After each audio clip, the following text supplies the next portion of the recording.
Retired MI5 agent confesses on his deathbed, "I killed Princess Diana."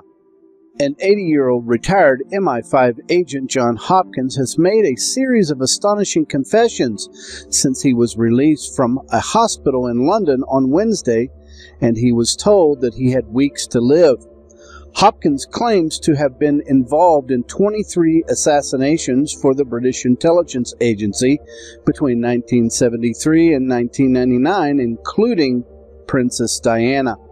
Trained as both a mechanical engineer and munitions expert, Mr. Hopkins claims he also has extensive experience of less conventional methods of inflicting death and destruction, including chemicals and poison.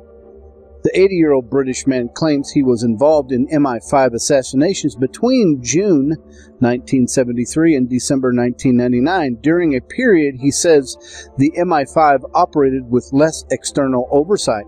Hopkins says he was part of a cell of 7 operatives who were trusted to carry out political assassinations across the UK.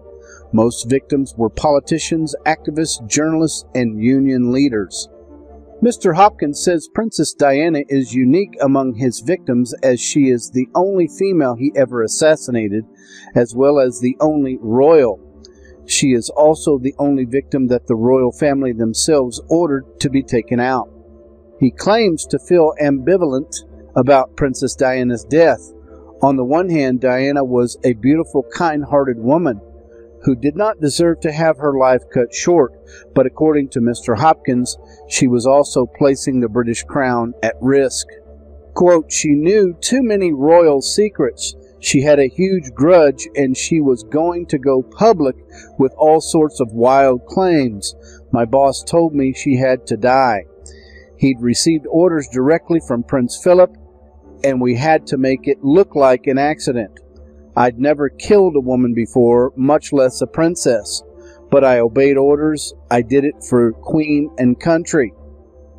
The next stage of the high-level conspiracy involved the media, under tight palace control, talking to each other to square their stories, make sure everybody was on the same page. It was a well-run operation.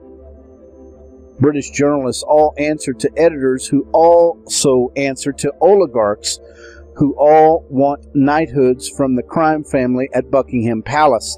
There is no free press in Britain.